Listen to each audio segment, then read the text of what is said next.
harus orang yang membacanya juga benar. Nah sekarang barometer kebenarannya itu apa? Misalkan Hanafi bilang ke Ustaz Iqbal, "Ih, Iqbal ini bacaannya hebat banget ya. Ya, wah keren lah gimana gitu kan." So. Ketika ditanya patokannya apa benar itu? Ya, saya ngedengarnya hebat aja gitu. Nah,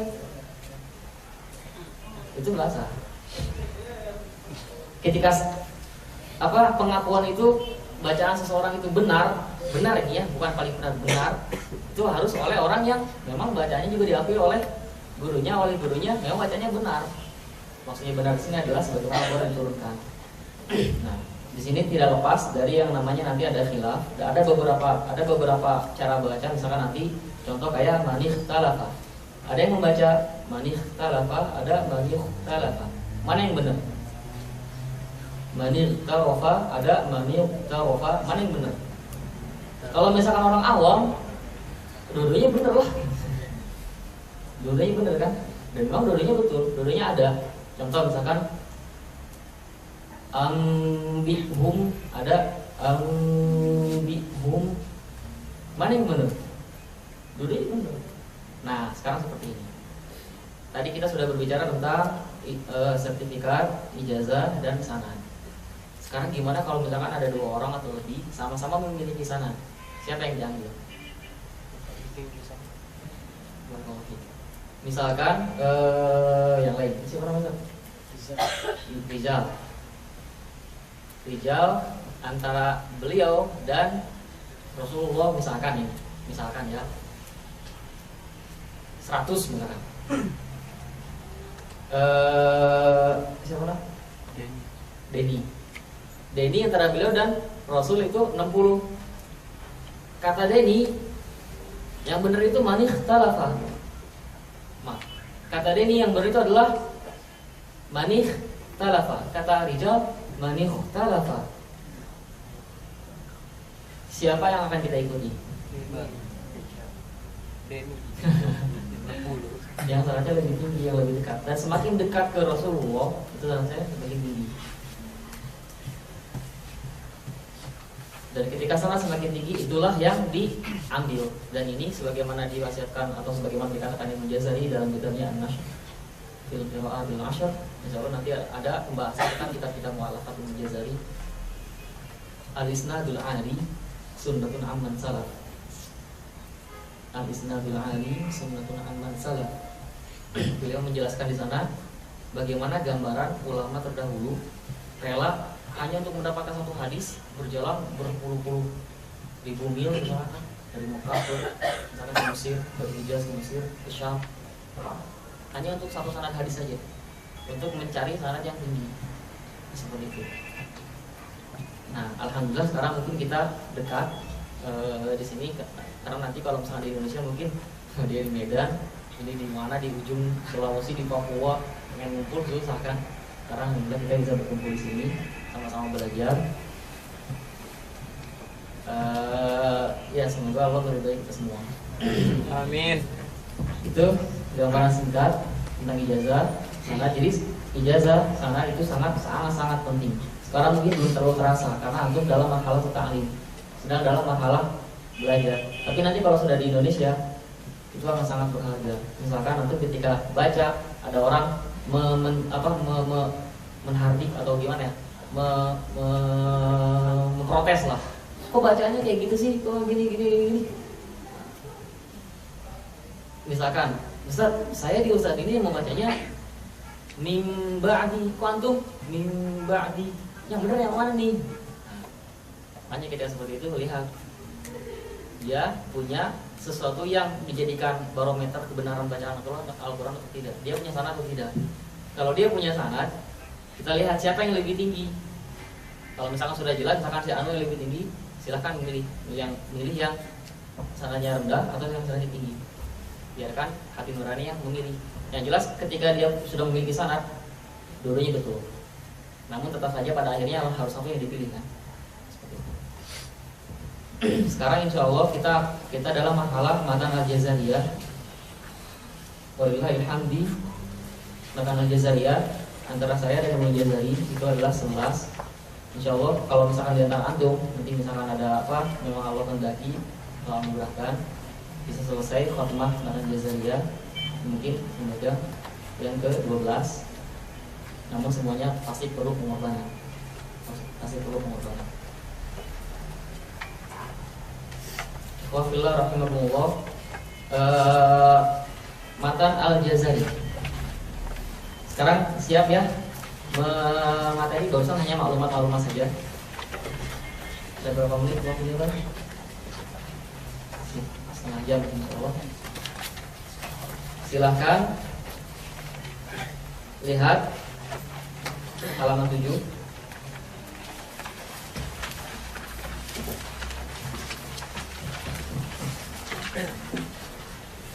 Nama beliau adalah Muhammad bin Muhammad bin Muhammad bin Ali bin Yusuf Al-Jazari. Al-Jazari itu adalah dinisbatkan ke kakeknya, jauh sebenarnya, jauh, namun beliau masyhurnya sama Ibnu Jazari. Matan ini nama aslinya adalah Al-Manzumah Al-Muqaddimah Fima yajibu ala qari'il Qur'ani ayya'lama. Panjang namanya, makanya disingkat jadi Matan Jazariyah, jadi dinisbatkan langsung ke orangnya. Makanya kita sekarang mengenal Matan Jazari. Nama aslinya adalah Al-Manzumah Al-Muqaddimah Fima yajibu ala qari'il Qur'an ayya'lama. Panjangan kan? Tapi Al-Manzumah Al-Muqaddimah itu sudah cukup. Namun yang paling masyhur adalah Matan Jazariyah. Beliau Imam Syafi'iyan madhaban. Madhabnya Syafi'i. Mulai dari kelahiran. Lihat, beliau lahir kapan? Tahun 751 Hijriah. 751 Hijriah. Sekarang tahun berapa? 1434. Berapa ratus tahun antara beliau dan sekarang? 700 tahunan ya. Ya, luar biasa sekali. Karena ilmu sampai 7 abad nama beliau masih disebut. Nama beliau masih tetap harum. Kita mendengarnya, maksudnya oleh dan dikenal atau terkenal harumnya itu bukan di kalangan orang-orang biasa, tapi di kalangan Ahlul Quran. Siapa Ahlul Quran yang tidak tahu Ibnu Jazari? Kalau misalkan dia tidak tahu Ibnu Jazari, saya rasa itu maksudnya dipertanyakan itu benar dari Ahlul Quran. Ibnu Jazari 700 tahun karena ini. Makanya kalau misalkan antum bagaimana bisa berpikir supaya kalau misalkan mau namanya, kan ketika nama seseorang tersebut misalkan disebut terus menerus kan, itu otomatis kan nanti akan didoakan, misalkan kan didoakan oleh murid-muridnya. Kebayang nggak selama 700 tahun didoakan terus, betapa bahagianya beliau? Iya, walaupun sudah berpisah dari dunia tapi doa ngalir terus. Dan itulah istilahnya apa ya, investasi yang jauh lebih berharga daripada investasi harta. Seperti itu, investasi ilmu. Ibnu Jazari. Pada tahun 750 Hijriah, ayahnya Muhammad bin Muhammad bin Ali. Di situ mungkin tidak ada. Kalau misalkan antum melihatnya di situ nggak ada, di situ tidak ada, fokus ke sini ya. Melaksanakan ibadah haji. Ibadah haji itu bulan apa? Dzulhijjah kan? Bulan Dzulhijjah. 750 Hijriah. Masa melahirkan atau masa kandungan itu berapa bulan sih? 9 bulan ya, idealnya 9 bulan. Sekarang kita lihat. Dari tahun Dzulhijjah, lihat di sini beliau lahir pada bulan apa? Bulan Ramadan. Sekarang kita lihat. Saya minta satu orang yang bisa menyebutkan kalender Hijriah, bulan-bulan di kalender Hijriah. Langsung semuanya, peserta, mentor. 1, 2, 3, 4, 5. Dari 70 orang cuma 5 orang yang tahu bulan-bulan Hijriah. Subhanallah. 6, 7, 8, 9, Kok ngajunya ini bertahap sih? Sekarang 3% baru berangkat. Coba siapa tadi yang paling depan? Yang ini yang tahu? Sebutan. Muharram, Safar, Rabiul Awal, Rabiul Akhir, Jumadil Awal, Jumadil Akhir, Rajab, Sya'ban, Ramadan, Zulqa'dah, Zulhijjah. Syawal. Sekarang dari apa? Dari bulan Zulhijjah kita hitung. Zulhijjah, kemudian Haram, Safar, Rabi', Jamad. Jadi kalau dalam istilah Arab Jamad, kalau di kita mungkin Jumadil Ula, Jumadil Akhir atau Jumadil Tsani, Rabiul Awal, Rabiul Tsani atau Rabiul Akhir. Kalau mereka Rabi, kemudian Jamad. Terus apa lagi? Rajab, Sya'ban, Syawal. Sampai Ramadan aja. 10 ya? Coba sekali lagi. Dari dari Zulhijjahnya jangan dihitung. Zulhijjah kemudian Muharram, Safar, Rabi', Jamad, Rajab, Sya'ban, Ramadan. 9 bulan pas. Pada bulan Ramadan tahun berikutnya kan beliau ketika di haji itu minum air zam-zam, kemudian setelah minum air zam-zam beliau berdoa supaya dianugerahkan seorang anak yang soleh.